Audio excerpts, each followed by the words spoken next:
자, 기도하고 시작하겠습니다. 자, 감사하신 하나님, 복된 날 주셔서 감사드립니다. 부족한 저희들이 주의 거룩한 성전에 나가 예배하게 하시고, 우리 입술로 하나님의 성호를 찬송하게 하시고, 또 우리의 발걸음이 거룩한 성전으로 나가게 하신 것 감사드립니다. 무엇보다도 성도의 귀한 교제 허락해 주신 것 감사드립니다. 아버지 하나님, 이 시간 주의 말씀 앞에 함께 모였습니다.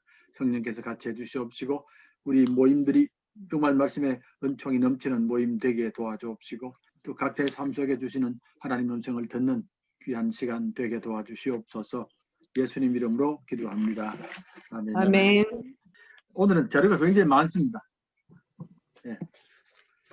많은데 뭐 내용이 많아서 그런다기보다는 이게 주기도문이기 때문에 전체를 다 묶다 보니까 이렇게 많아졌는데 내용을 간단하게 말씀드리면 금방 다 우리가 시간 내에 마칠 수 있을 것 같고요. 근데 이제 주기도문 하는 목적이 있습니다. 우리 2단계 들어오면서 좀 더 깊이 들어와야 되거든요. 하나님 나라를 좀 더 깊이 들어와야 되는데, 하나님의 나라를 가장 이제 잘 드러내는 말씀이 주기도문이기 때문에 그렇습니다. 그러니까 이제 예수님께서 하나님의 나라를 말씀하실 때에 비유를 많이 말씀하셨거든요. 기억나시죠? 네. 비유로 주로 많이 말씀하셨습니다. 정확하게 이것이다라고 그렇게 말씀하신 적은 잘 없습니다. 왜냐하면 하나님의 나라가 정확히 이것이다라는 것은 예수님은 아시지만 우리는 모르잖아요. 우리는 보지도 못했고 경험도 못했으니까 우리는 모르는데 정확히 무엇이다라고는 말씀 못하셨고, 그 다음에 대신에 비유로 자꾸 말씀하셨거든요.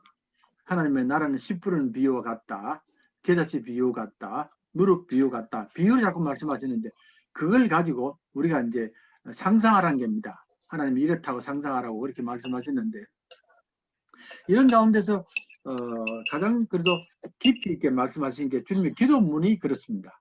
주님의 기도문이 하나님의 나라를 제일 많이 담고 있고, 그래도 우리가 정확하게 알 수 있는 그런 내용이기 때문에 하다 보니까 내용이 많아졌습니다. 내용이 지금 사실 페이지로 6페이지 가까이 되는데, 그러나 뭐 우리가 주기도문 자체를 잘 알고 계시니까 어렵다고 얘기지는 않습니다. 하니까 한번 보시면서 쭉 제가 내려가면 쉽게 아마 따라올 것 같습니다.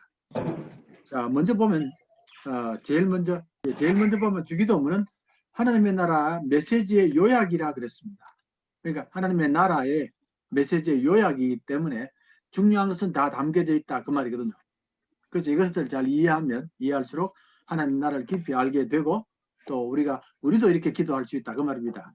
기도의 본을 보여주셨고, 또 하나님의 나라의 메시지를 요약해서 주셨기 때문에 참 귀하다. 그런데 예수님께서 이런 기도를 하셨는데 이 기도의 뿌리가 어디에서 왔겠느냐? 기도의 뿌리는 아마도 예수님이 어릴 적에 유대교를 다녔기 때문에, 유대회당을 많이 다니셨잖아요. 유대교를 다녔기 때문에 거기에서 기도를 배웠을 것이다. 기도의 내용이나 구조 같은 걸 많이 안 배웠겠습니까? 유대인의 기도가 항상 찬송으로 시작하고 감사로 마치는데 그런 것은 주님께서 배우셨는데 그 내용과 구조를 가지고 하나님의 나라를 담아주셨다는 게 제일 좋을 것 같습니다. 그러면 뭐 그게 문제는 없는 것 같고요. 두 번째가 뭐냐면은 이 기도는 종말론적 기도입니다. 종말론적 기도란 말은 뭐냐면 우리가 언젠가는 반드시 이루어질 하나님의 나라를 소망하는 기도입니다. 그러니까 물론 현재도 경험이 되지만 언젠가는 반드시 이 땅이 이루어질 것이라는 것을 소망하면서 더욱더 힘써 기도하자 그 말입니다. 그 말 아시겠죠? 종말론적이란 말. 네, 지금도 시작이 됐는데 앞으로 완성될 때가 있을 겁니다. 완성될 때가 있을 때니까 그때를 기다리는 자들의 기도입니다 하는 그 말입니다. 그래서 우리가 하나님의 나라를 믿는 사람들의 신앙의 제일 큰 힘 중에 하나가 소망인데 이미 이루어졌고 아직 완성이 안 됐다는 그 사실 때문에 그렇습니다. 우리가 이미 이루어졌다면 어려움이 있어도 절망할 이유가 없거든요. 그런데 그에다가 또 반드시 이루어진다는 확실히 있으면 소망을 포기하지 않기 때문에 그렇습니다. 그래서 우리가 종말론적 기도란 말의 의미는 지금 이미 실천이 되는데 앞으로 반드시 완성됩니다라고 하는데 그 증거가 밑에 나와 있습니다. 교회가 하나님 나라의 증거입니다.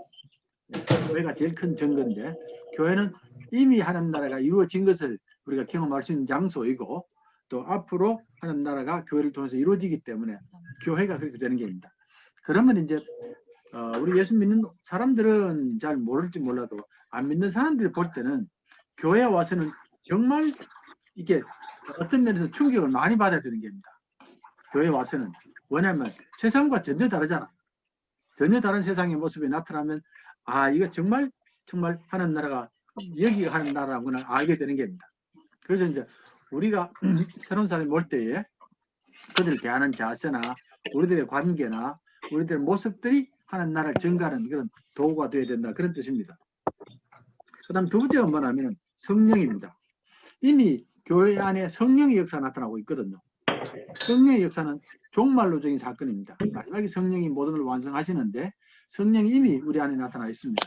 그래서 이제 기도하면서 응답받고 또 이제 여러 역사들이 나타나는 걸 보면 아, 하나님 나라가 이미 우리 안에 임하고 있구나. 그리고 이제 마지막에 완성된다는 걸 알 수 있게 되고요. 그 다음 세 번째가 뭐냐면 교제입니다. 하나님과 교제, 성도 간의 교제. 네. 성령의 중요한 역사가 교제를 만들어가는 게거든요.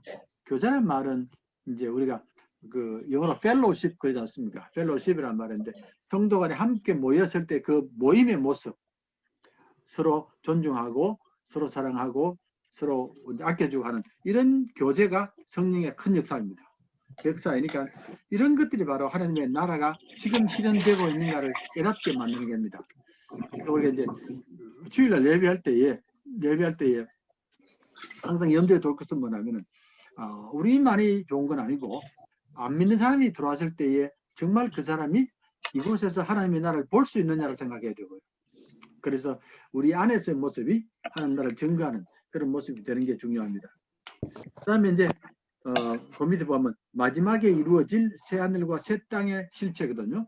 새하늘이 만들어지고 또 새 땅이 만들어지면 이제 우리의 교제도 너무나 아름답고 성령의 역사가 나타나고 교회가 좋은 교회가 됩니다. 그 말입니다.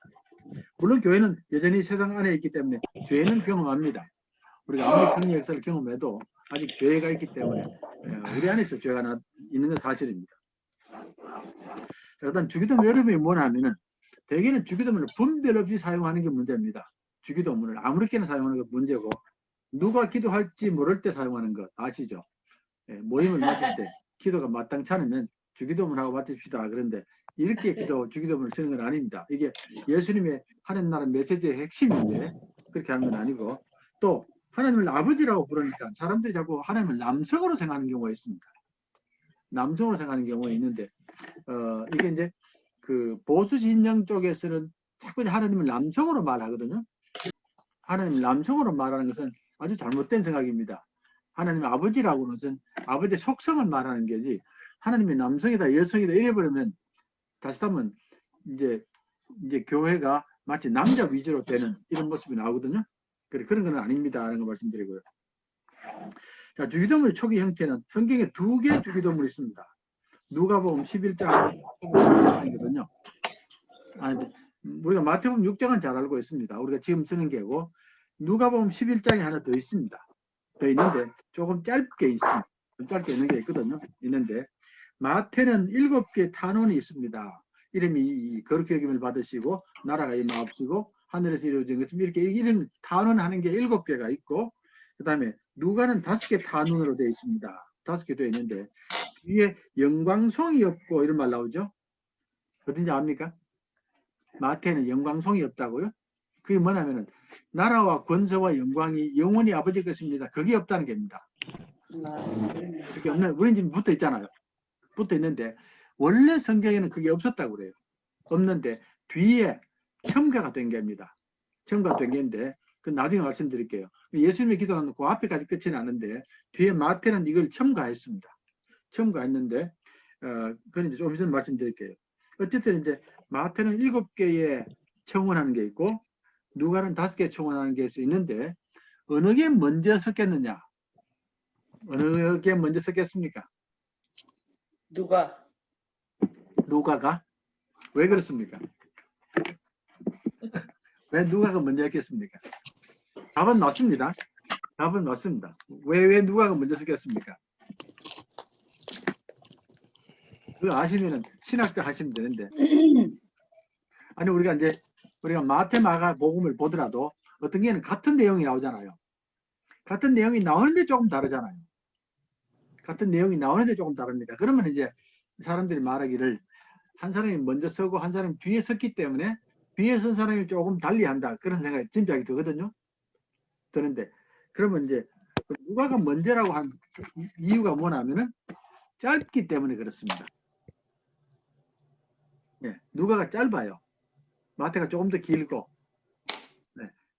그러니까 짧게 된 것을 길게 하는 건 쉬운데 길게 된 것을 짧게 하는 건 어렵습니다. 되게 그렇게는 잘 안 해요. 그래서 우리가 마태, 마가, 누가, 요한복음이 있지 않습니까? 사복음인데 네 복음서 중에서 제일 먼저 썼는 책이 어느 거냐? 마태, 마가, 누가, 요한 중에 제일 먼저 쓴 책을 마가라고 그럽니다. 마가라고. 왜냐하면 마가가 제일 뭐하기 때문에 짧기 때문에. 마가는 16장이거든요. 마태는 28장입니다. 그럼 뒤에 쓰는 사람은 아무래도 앞에 그 처음 참조를 하잖아요. 참조해서 조금 더 덧붙이지 더 빼지는 않습니다. 그러니까 이제 누가복음이 원형이다라고 그렇게 말하고. 그런데 이제 마태는 왜 조금 늘렸느냐 하면은 마태는 유대 기독교인들을 위해서 사용했다. 유대 기독교인들은 말 알겠습니까? 네. 유대교를 믿다가 기독교인 된 사람들, 구약을 믿다가 기독교인 된 사람이 있거든요. 네, 그게 이제 마태복음의 특징입니다. 나중에 이제 우리가 성경 공부하면 마태 특징이 있고 마가 특징이 있겠다 달리 있거든요. 있는데 마태복음은 유대인들이었다가 기독교로 개종한 사람들입니다. 그런 사람들에게 이제 하나님의 말씀을 가르치니까 마태복음에는 어떤 내용이 많이 나오냐면 구약 성경에 이렇게 말했다. 선지자가 이렇게 말했지만 나는 이렇게 말한다. 이런 표현이 많이 나옵니다. 이 사람들이 유대 성경을 알기 때문에 그렇습니다.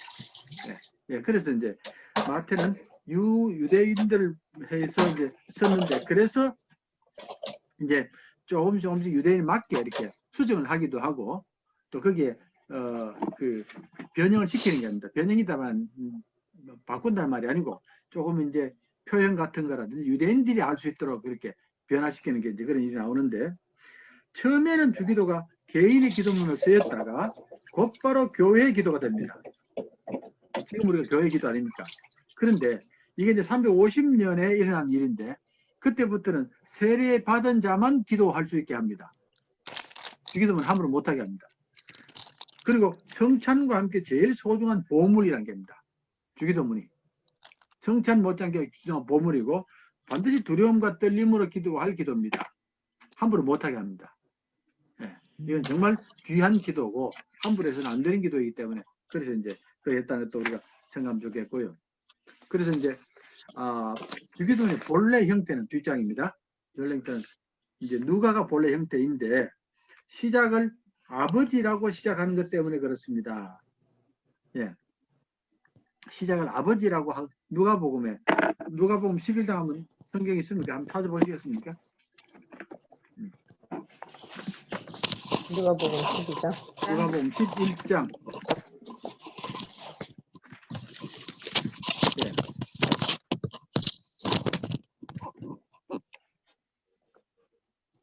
예, 11장 2절. 누가복음 11장 2절 보시면 찾았습니까? 네. 예, 11장 2절 보면 예수께서 이르시되 너희는 기도할 때 이렇게 하라. 그 다음에 어떻게 합니까? 아버지여 이름이 그랬거든요. 거룩히 여김을 받으시오며 이름이 그렇게 여김을 받으시오며 나라가 임하옵시며 우리에게 날마다 일용할 양식을 주시옵고 이 나오잖아요. 그런데 네. 여기 한 가지 다른 게 뭐냐면은 마태복음은 제일 먼저 어떻게 부릅니까? 하늘에 계신 우리 아버지란 말 나오거든요. 네. 마태는 우리 아버지라고 그랬고 누가는 아버지라고 그랬습니다. 네. 아버지, 우리 아버지 이렇게 다르거든요. 네. 그 느낌이 같습니까? 다릅니까? 아버지라고 하는 것하고 우리 아버지라고 하는 것. 아버지. 우리 아버지가 좋죠. 우리 아버지가 좋습니까? 네. 아버지는 어떻습니까? 엄격해. 엄격합니까? 거리가 있어. 예. 그러니까 원형은 누가가 원형이라고 그러거든요. 네네. 원형은 누가인데 원형의 아버지란 말을 원래 예수님이 원래 쓴 말이 아람 말이니까 아빠. 원래 단어로 바꾸면 아빠가 나오는 게입니다. 아빠가. 성경은 아바 아버지라고 그러지 않습니까? 네. 그때 아빠란 말 하거든요. 그럼 아빠라고 부르는 것하고 우리 아버지란 말하고가 어떻습니까? 느낌이 다르시죠? 아빠. 아빠란 말하고 우리 아버지란 말하고 느낌이 다릅니다. 네. 아빠는 굉장히 친근한 표현 아닙니까? 어린 아이들이 부르는 말 아닙니까? 아빠라고 하는 거라고. 어린 아이들이 아버지를 부를 때 아빠란 말 쓰는데 조금 나이가 들면 아버지란 말로 바뀌거든요. 아버지라고 바뀌고 그렇게 되는데 아버지란 말은 좀 나이가 든 사람들이 하는 말이고 아빠는 어린 아이들이 정말 순진하게 하는 그런 말이 되는 겁니다. 그런데 이제 아빠입니다. 그런데 이제 마태복음 넘어가면서 우리 아버지란 말로 바뀌거든요.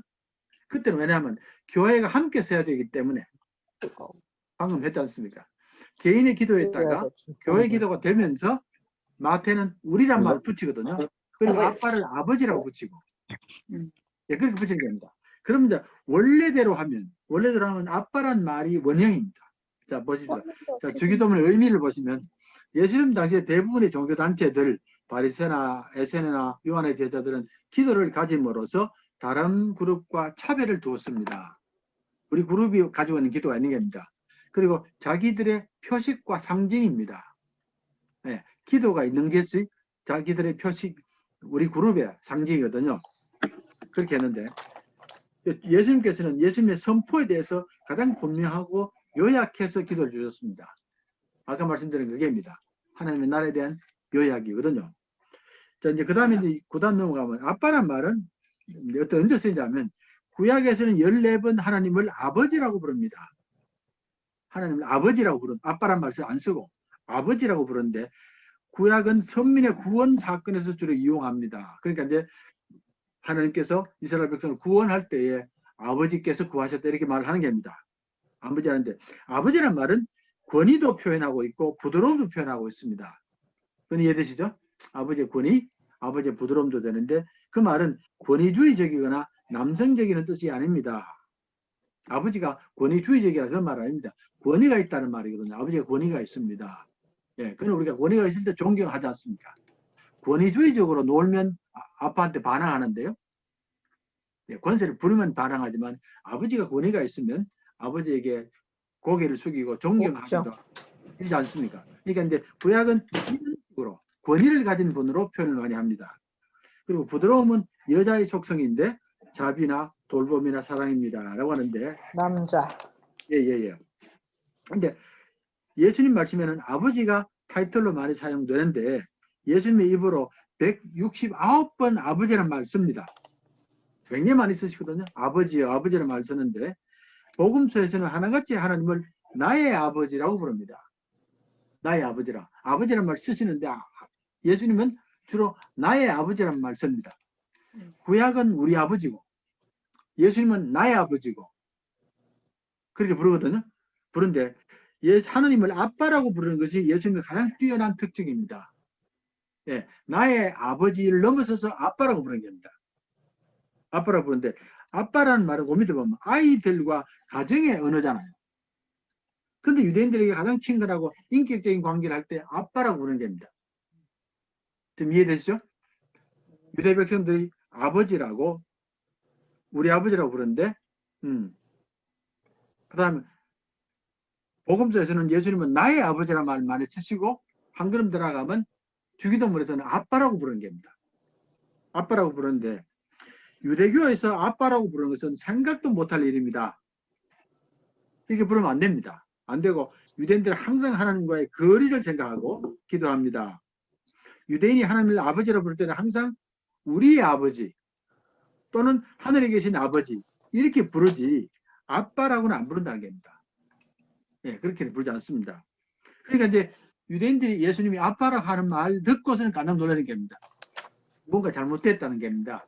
어떻게 아빠라고 부를 수 있냐 그런데 예수가 아빠라고 부른 경우가 3번 기록이 되어 있는데 마가, 노마, 갈라디아서입니다. 마가에서만 직접 예수님이 아빠라고 그랬고 갈라디아, 로마서에서는 그냥 성경적으로 예수께서 아빠라고 부르셨더라 이렇게 표현하는 겁니다. 예, 그렇게 되어 있습니다. 자, 그래서 하나님과 예수의 관계를 보면 아빠라고 부르다면 그 관계가 어떤 관계냐면 순수한 신뢰, 확신, 사랑 이런 것들로 예수님께서 하나님을 부르셨다는 게입니다. 아주 순수하게 하나님을 신뢰하고 또 확신하고 사랑하는 그런 관계입니다. 자, 그렇게 되는데, 자, 아빠라고 부를 때는 이제 어떤 뜻이 담겨져 있냐면 예수님의 전체 메시지와 주장을 포함하고 있는 게 아빠란 말입니다. 그 한마디 말이. 이 말이 굉장히 중요한 말인데 구약과 다른 점이고, 예, 하나님의 나라에서 부르셨던 이유는 뭐냐면 이제 큰 메시지가 담고 있는데 제자들도 이 표현을 사용해서 하나님과 관계를 가져라. 너희들도 하나님을 아빠라고 부르셔야 된다. 성도들도 아빠라고 부르셔야 된다. 그 말입니다. 하나님의 나라 문을 여는 새로운 관계를 말합니다. 이제 하나님께서 하나님 나라를 이렇게 예수님께서 선포하시면서 이 땅에 하나님 나라가 이루어지는데 그때 제일 먼저 기도를 바꾸라는 겁니다. 기도를 너희들도 아빠라고 부를 수 있어야 된다. 그래야만이 하나님 나라가 제대로 이해가 된다는 겁니다. 그래서 이제 아빠라는 표현은 하나님을 이해하는 전적인 혁명이라고 그랬습니다. 이건 어마어마한 혁명입니다. 그러니까 이제 혁명이란 말은 무슨 말이냐면 유대교만 아니고 전 세계 종교가 다 신을 아버지라고 부른 게 있습니다. 우리만 그런 게 아니고요. 우리 헬라 사람들이 제우스 신을 아버지라고 부릅니다. 아버지 신이라고 부르는데 아빠라고 부른 데는 없습니다. 그러니까 종교 역사에 있어서 이게 혁명인 겁니다. 어떻게 신을 아빠라고 하느냐 그 말입니다. 대부분의 신들은 아무리 아버지라고 불러도 무서운 게 있어요. 무서운 거 있고 거리가 있고 이런데 이 아빠라고 불러버리면 전혀 거리가 없는 겁니다. 전혀 거리가 없고 그리고 아빠는 전적으로 사랑하고 아이는 전적으로 신뢰하고 이런 관계가 만들어지는 겁니다. 그래서 하나님이 가장 깊이 가장 온전히 그리고 무조건적으로 함께 하신다는 겁니다. 무조건적으로. 이게 이제 메시지가 나오는 겁니다. 그러니까 항상 모든 종교의 신들은 조건이 있습니다. 네가 잘해야 되지. 네가 바르게 살아야 되지라고 있는데 여기는 아빠란 말 때문에 무조건이란 말이 나오는 겁니다. 그러니까 막 태어난 아이들이 뭐 애가 잘났든 못났든 몸이 건강하든 몸이 건강하지 않든 간에 내 자식 아닙니까? 내 자식이니까 무조건 받아주고 사랑하는 겁니다. 이런 게 갑자기 나타나는 겁니다. 그러니까 유대인들도 깜짝 놀래고 다른 종교는 말할 것도 없습니다. 그러니까 이제 혁명이란 말이 나오는 겁니다. 종교 역사에 있어서 혁명이 나타났습니다. 하나님을 신을 아빠라고 그러는 겁니다. 그런 얘기를 하고 있고요. 그래서 예수님 오셔서 이 땅에 새 시대가 시작이 되는데 새 시대의 가장 큰 선물이 이 아빠란 말입니다. 여기에 시대 선물이라고 해놓고 the gift라고 해놨거든요. the를 제가 이제 표시하게 이탈릭체로 했는데 선물 중에 선물이라 그 말입니다. 예수 믿는 사람들이 하나님을 아빠라고 부르는 것은 정말 선물 중에 선물이다. 전적으로 하나님과 새로운 관계를 맺어져 있다. 이해되시죠? 예. 이게 이제 아빠란 말의 중요성입니다. 그러니까 이제 주기도문 할 때 아빠 이렇게 부르거든요. 예, 그렇습니다. 저도 이제 뭐 저는 안 그랬는데 우리 아이들은 우리 미국에 있는 아이들 둘 다가 저한테 말할 때 꼭 아빠 그러거든요. 지금도 아빠 그럽니다. 둘 다 나이가 많은데요. 큰 놈이 이제 원래 40이 되고 둘째가 이제 38인데 지금도 아빠라고 부르거든요. 그걸 부르면 주위 사람들이 이상한 게 아닙니다. 40이 된 사람이 아버지를 아빠라고 부르니까 얘들이 뭐 조금 잡으니까 이제 이상한 게입니다. 이상한 게인데 그러니까 저하고 이제 미국 가서 같이 밥 먹다가 이제 교인들 앞에서 저를 보고 아빠 그러거든요. 아빠 그러는데 그럼 교인들이 깜짝 놀라는 게입니다. 아직까지 아빠라고 부르냐고 그런데 근데 이제 이거는 물론 이제 어렵다 습관이 돼서 그렇지. 습관이 돼서 그렇고 한국에 안 사니까 그런 게입니다. 근데 한편으로는 기분이 괜찮습니다. 아빠라고 그러면. 제가 이놈들한테 너가 이제는 나이가 들었으니까 아버지라고 불러라. 그런 얘기를 한 번도 안 했습니다. 네. 아빠라고 불러라. 부르고 이게 성경적이다. 네. 이게 만만하고 좋고 그렇다. 그렇거든요. 그렇습니다. 그러니까 이제 그렇게 아이들이 아빠라고 부르니까 제가 우리 며느리들도 전부 제가 이름을 부르거든요. 제가 송이 아라마 이렇게 부릅니다. 이렇게 부르는데 이러면 그것도 이상한 게 사람들이 아니 뭐 아가 하든지 이렇게 불러드는데 저는 이름을 불러버리니까 근데 사실 미국 사람들 다 이름을 부르거든요. 이름을 부르니까 제가 며느리도 이름 부르니까 우리 손주들도 다 자기 엄마들 이름을 부르는 게 아닙니다. 송이야 뭐 재미로 송이야 마라마 그런데 이제 그건 뭐 개인적인 얘기인데 어쨌든 이제 아빠라는 것이 하나님과 전적으로 새로운 관계고 이건 혁명과도 같습니다. 그 말입니다. 자, 근데 이제 바클리라는 신학자가 있습니다. 유명한 영국의 신학자인데 영국자는 이 기도는 나의 기도가 아니라 우리의 기도입니다를 말하면서 거기 보면 주기도문에 우리란 말이 6번 나오거든요. 아시죠? 6번 나옵니다. 한 번도 나란 말이 안 나옵니다. 우리에게 일용할 양식을 주시고 우리가 우리에게 잘못한 사람을 용서해 주시고 그렇습니다. 그러니까 이제 이 기도는 우리가 하나님을 대할 때에 우리가 함께 하는 기도지 나만 잘 되기 위한 기도는 아닙니다. 그런 뜻입니다. 나만 잘 되기 아닙니다. 함께 자매를 하니까 차별도 착취도 정죄도 사라져야 됩니다. 그런 말이 나오고요. 자, 탕자가 돌아왔을 때 아버지는 결코 손해를 계산하지 않았고 달려가 맞았습니다. 달려가서 맞았습니다. 이게 당시로서는 상상 못한 행동입니다. 예, 구약의 하나님은 멀리 계시거든요. 멀리 계시는데 우리가 달려가야 되는데 신약의 하나님은 아버지가 먼저 달려오는 겁니다. 아들을 보고 달려오는 그런 모습이 참 하나님의 모습이라고 말하는 겁니다. 자, 됐습니까? 그 다음에 이제 아버지를 위한 두 가지 탄원이 있습니다. 아버지가 있는데 먼저는 아버지 이름이 거룩히 여김 받으시옵고 두 번째가 뭐냐면은 두 번째 4페이지 나라가 임하시옵소서가 아버지를 위한 두 가지 탄원입니다. 하나님의 나라가 이 땅에 이루어지기 원합니다가 하나 있고 아버지 이름이 거룩히 여김 받기 원합니다가 두 개가 하나님을 위한 하나님에게 드리는 탄원입니다. 탄원인데 거룩히 여김 받으시옵소서 그러잖아요. 거룩히 여김 받으시옵소서라는 말이 나오는데 이거는 축복하소서 찬양하소서 영광 돌영 받으시옵소서 이런 뜻입니다. 지금 3페이지입니다. 3페이지의 중간인데 이제 자 여기서 이름을 안다는 것은 이름 뒤에 있는 실체를 아는 것입니다. 하나님 이름을 부르는 것은 하나님의 실체, 하나님의 모습을 말하는 것입니다. 그래서 이름은 내적인 존재의 표현이고 개인의 정체를 말하지 않습니까? 우리 보통 그러지 않습니까? 그래서 이름은 하나님을 상징합니다. 또 하나님 이름은 하나님의 내적인 본성이고 특히 자기 계시와 우리를 위한 행하심을 말합니다. 그렇습니다. 무슨 말인지 아시죠?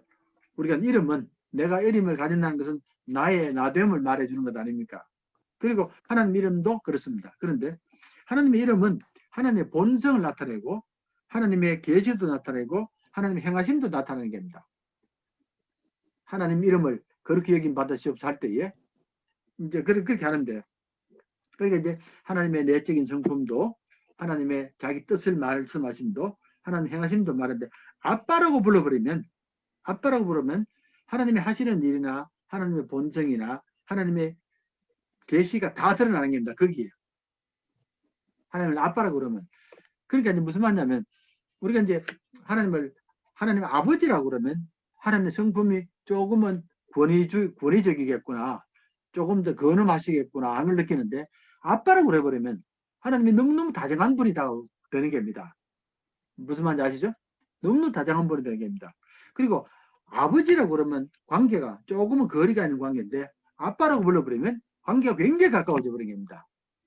굉장히 가까워져 버리고 아버지라고 부르면 무언가가 내가 아버지한테 잘해야 되고 잘못하면 야단 맞겠다는 생각이 드는데 아빠라고 그래버리면 하나님의 모습이 달라져 버린 겁니다.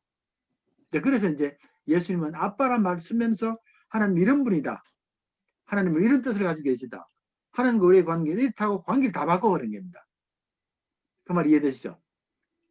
예, 우리가 생각하는 하나님과는 다른 모습이 나타나는 겁니다. 그래서 이제 하나님의 마음, 하나님의 뜻, 하나님의 일하심도 아빠라는 말 때문에 새롭게 나타날 수밖에 없다는 겁니다. 네, 그래서 이 말을 통해서 무엇을 요구하냐면 먼저 하나님만이 하나님의 영광을 드러낼 수 있습니다를 말하게 하고 그래서 하나님 이름을 그렇게 하면서 하나님 이스라엘 새롭게 하시고 하나님 나라가 이 땅에 오기를 탄원합니다. 밑에 아버지 세상이 당신의 계시를 통해서 이름을 알게 하옵소서. 우리는 당신을 압니다. 주님께서 당신의 이름을 보여주었습니다. 아빠 우리로 행동하게 하옵소서. 그렇게 탄원하는 게 첫 번째고요. 두 번째는 온 세상이 하나님의 무조건적인 사랑과 돌보심을 알게 해달라고. 하나님이 절대로 무서운 분이 아닙니다. 하나님 심판의 분도 아닙니다. 아빠와 같은 분입니다. 이걸 알게 해달라고 탄원하고 그 다음에 하나님의 이름을 우리가 알 수 있도록 사람들에게 알 수 있도록 우리로 힘쓰게 해주십시오. 성경적인 차원이 이렇게 담겨져 있다 그 말입니다.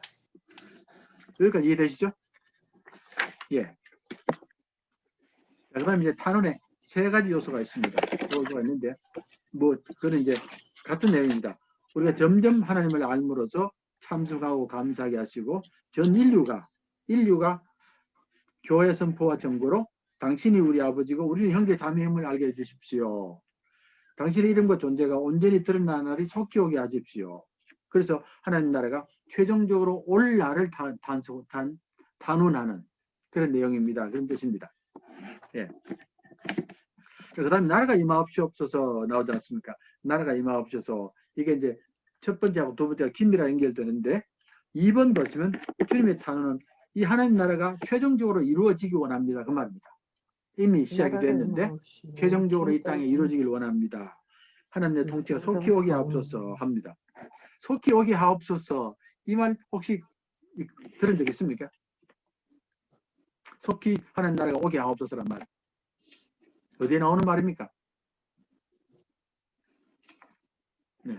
기억이 잘 안 나시죠? 요한계시록 마지막에 가면 기억납니까? 요한계시록 마지막에 가면 마라나타가 나오잖아요.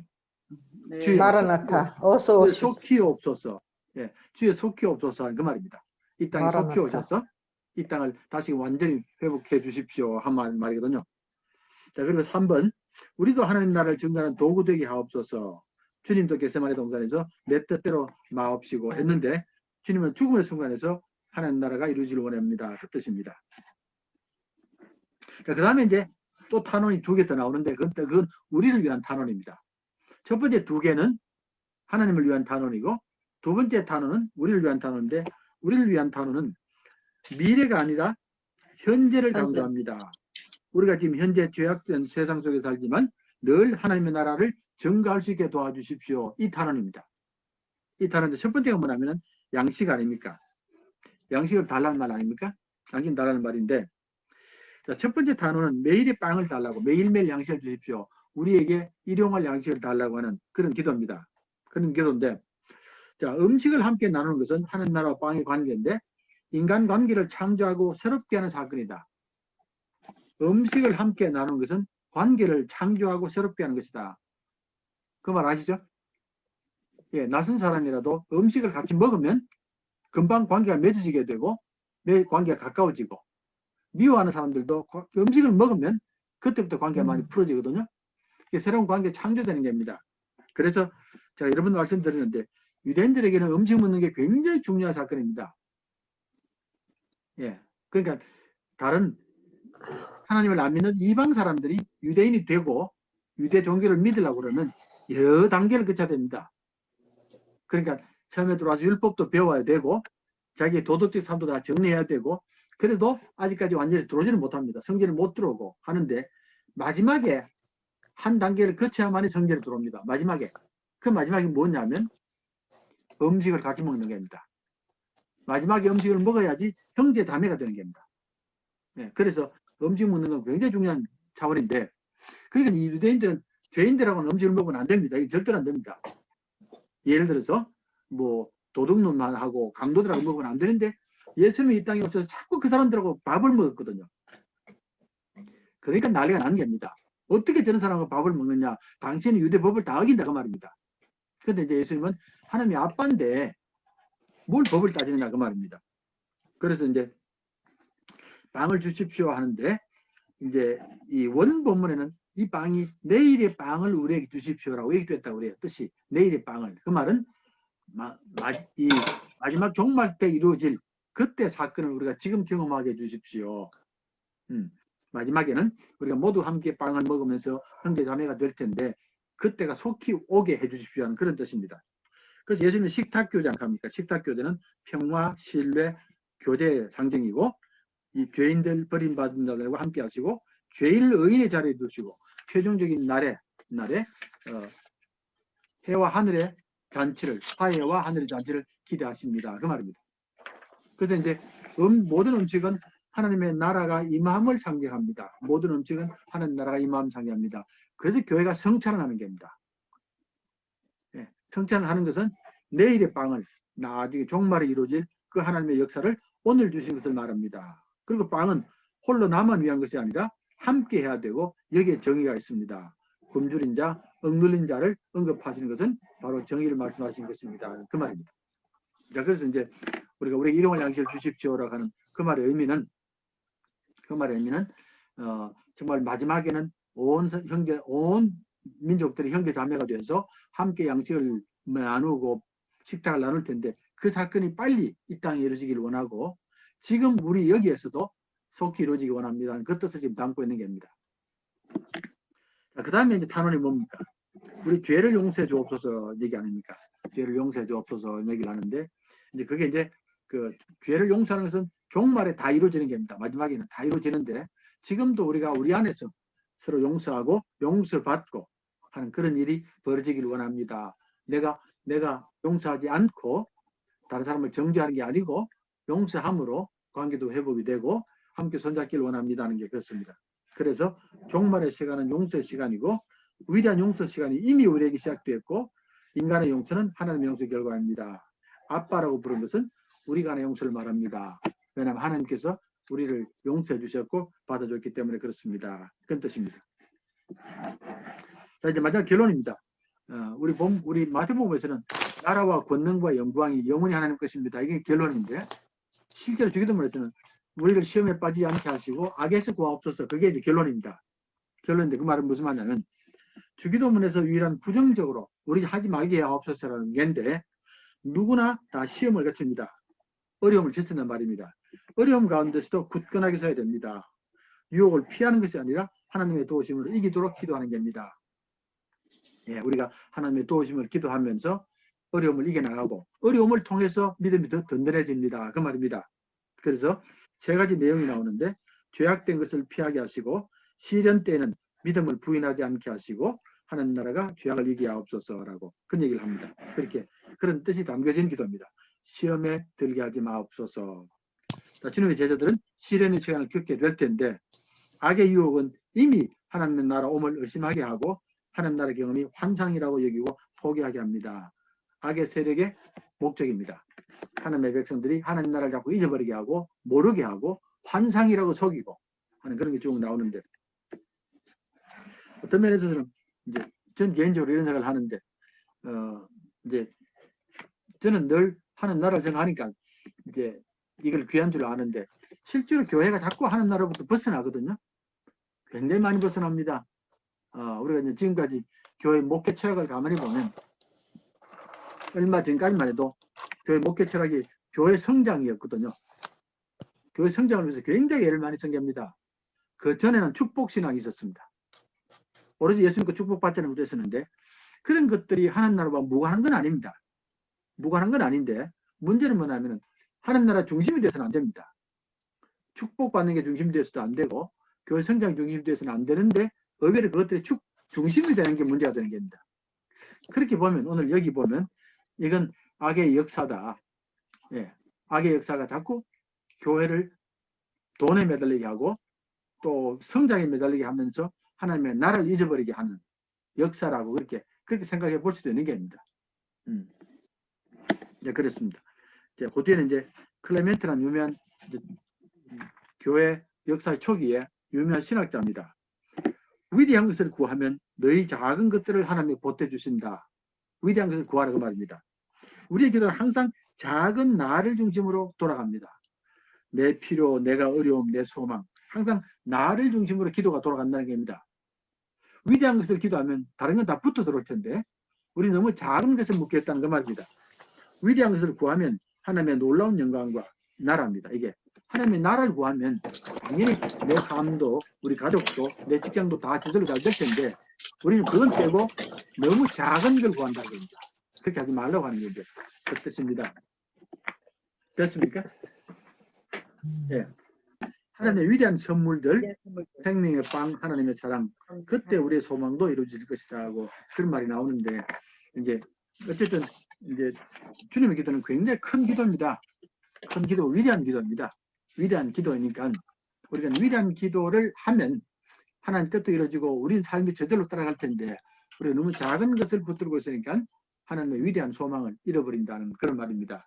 그런데 이제 저도 그렇습니다. 이제 제가 언제 한번 말씀드린 기억도 드린 것 같기도 한데, 미국에 이제 얼마 전에 기업을 이제 컨설팅하는 회사가 있거든요. 기업을 컨설팅하는 회사가 한 20년 동안 기업들을 쭉 이제 통계를 조사를 한 겁니다. 한 20년 동안 쭉 조사를 해봤는데 20년 전에 참 좋은 기업들이 많이 있었거든요. 그 좋은 기업들이 20년 뒤에 어떻게 되는가를 본 겁니다. 20년 뒤에. 그러니까 20년 전에 좋은 기업이란 말은 뭐 장사도 잘 되고 직원들도 행복하고 뭐 수입도 좋고 이런 게 좋은 기업 아닙니까? 이런 것들인데 한 20년이 지나서 보니까 대부분이 다 사라졌거나 예, 아주 작아졌다는 겁니다. 대부분이 다 한 20년 지나니까 다 사라지는 겁니다. 그런데 지금 와서 그 기업들 중에는 더 위대한 기업이 나온 게 있더란 겁니다. 더 커지고 더 위대하게 된 기업들이 있더란 겁니다. 그러면 무엇 때문에 그렇게 됐느냐? 왜 어떤 기업들은 20년이 좋았는데 지금은 아주 쪼그라들어 버렸고 어떤 기업은 더 위대한 기업으로 넘어갔느냐를 조사를 해보니까 뭐가 나왔냐면 20년이 되면서 이제 시간이 지나면서 좋은 기업들 가운데서 예전엔 우리만 만족하지 말고 세상을 위하여 헌신하자고 기업을 바꾼 기업들이 있더란 겁니다. 그러니까 그런 기업들이 이렇게 위대한 기업으로 도약을 하더란 겁니다. 그러니까 내가 좋은 기업이라고 만족하고 거기 사는 사람 그런 기업들은 나중에 다 무너지더란 겁니다. 그런데 사명을 위하여 헌신하는 기업들이 오히려 위대한 기업이 되더란 겁니다. 그래서 이제 교회를 보고 이제 그분이 그런 얘기를 하는 게 아닙니다. 저는 이제 그분이 목사들 모임에서 한 얘기를 하는 들었는데 왜 교회는 모두가 다 위대한 기업이 돼야 되지? 절대로 쪼그라들어서는 안 됩니다. 왜냐하면 여러분들은 여러분을 위해서 있는 존재가 아니고 여러분이 잘 살기 위한 기업이 아니고 하나님의 나라는 큰 목표를 가지고 있는 기업 아닙니까? 그럼 당연히 더 잘 돼야 되지. 그렇게 우리한테 이제 책망 비슷하게 하는 게 아닙니다. 그래서 교회가 자기가 잘 되고 자기가 축복받고 성장하는데 이렇게 목표를 잡아버리면 교회는 어렵습니다. 그런 얘기 제가 한번 들었습니다. 그래서 이제 시중에 가면 지금 그 사람 책이 있습니다. From good to great입니다. 제목이 From good to great거든요. 좋은 기업에서 위대한 기업으로 넘어가라는 그 말입니다. 그 말인데 우리가 이제 앞으로도 우리 교회가 우리가 하나님 나라를 붙들면 교회가 당연히 위대할 수밖에 없습니다. 우리를 위한 교회가 아니기 때문에 그렇게 되는데 이제 교회가 다시 타면은 이제 하나님 나라를 잊어버리고 교회 성장에 매달리거나 교회 축복에 매달리면 당장에 좋을지 몰라도 나중에는 결국 어려움을 당한다는 생각을 하는데 아마 지금 이제 교회가 위대함을 찾아야 될 때인 것 같습니다. 네, 코로나 사태 보면서 다시 교회가 비전을 크게 가져야 되고 세상을 품는 교회가 되어야 되지 우리끼리 잘 되는 교회는 정말 어렵습니다. 네, 그렇게 보면 좋겠습니다. 목사님, 예.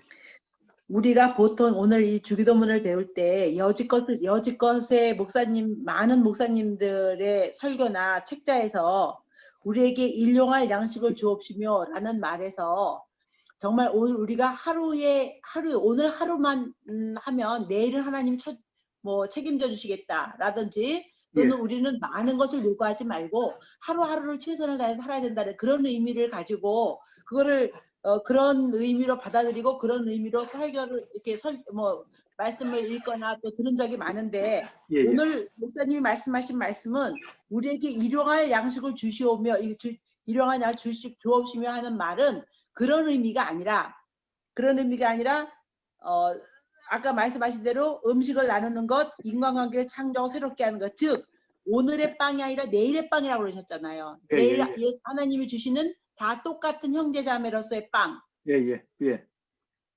그러면 지금 저 말고 많은 지금 공부하시는 모든 권사님이나 장로님들도 분명히 저처럼 알고 있을 거라고 생각하거든요. 그게 하도 익숙하기 때문에. 예.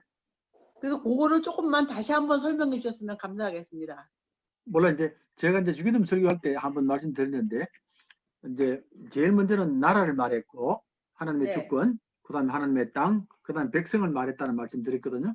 네. 백성에 두 가지 특징이 있는데 하나는 우리가 일용할 양식을 주시옵소서 우리란 말을 쓰는 게 한 가지 특징이고 그다음에 이제 용서하는 게인데 그러니까 이제 우리에게 일용할 양식을 달라는 말은 뭐 매일매일 내가 살 수 있도록 도와주십시오. 뭐 그것도 나쁜 말은 아닙니다. 그것도 좋은 말이거든요. 좋은 말인데 원래 뜻은 우리란 말 속에는 이 땅의 모든 생명들이 하나님의 자녀가 되고 형제 자매가 되면서 함께 식탁에 둘러앉은 것을 의미하거든요. 함께 식탁에 둘러앉아야만이 비로소 그 다음에 용서가 되는 겁니다. 형제 자매가 돼야 그 다음에 용서가 되지. 형제 자매가 안 되면 용서가 안 되는데 우리는 이제 이걸 따로 분리시키기도 하고 그런데 이제 권사님 말씀의 핵심은 뭐냐면 결국 우리가 성경 말씀을 어느 관점에서 보느냐에 따라서 달라지거든요. 하나님 나라 관점에서 보면 양식을 나눈다는 것은 굉장히 큰 사건입니다. 이 땅의 모든 생명들이 나와 관계없는 생명들까지도 함께 모여서 하나님의 나라 잔치를 벌입시다라고 하는 게 뜻이고 그렇지 않고 그저 내가 이 땅에 살면서 예수 믿고 잘 되길 바랍니다. 그러면 하나님 매일매일 양식을 주면 감사하겠습니다. 양식이 없는 날이 없게 해주십시오. 그렇게 되거든요. 좁아지는 겁니다. 좁아지는 게 이제 제가 생각할 때는 이제 처음에 말씀드린 것처럼 주기도문이 예수님의 메시지 핵심인데 예수님이 그렇게 개인적으로 잘 되기 바라서 하는 그런 뜻은 아닌 것 같습니다. 아니, 개인적으로 잘 된다는 말이 아니라 예. 오늘의 주신 은혜에 오늘 족할 줄 알아라 라는 그렇게. 의미라고. 오케이. 무슨 말인지 알겠습니다. 예. 뭐 그렇게 말해도 괜찮은데 이제 하나님 나라 관점에서 보면 오늘 하루에 양식 없는 사람이 수없이 많거든요. 이 땅에 거의 10분의 1이 양식이 없어요. 오늘 하루에 양식에 있어서 고통받는 사람이 많고 이렇고 그 양식의 고통이 사람들에다가 분리시키고 분리하게 하는 거예요. 이런 것들이 무너지고 빨리 양식을 다 함께 나누고 함께 먹을 수 있는 그날이 속히 오길 바랍니다. 그렇게 해석하면 될 것 같습니다. 네. 예? 그렇게 고맙습니다, 원사님.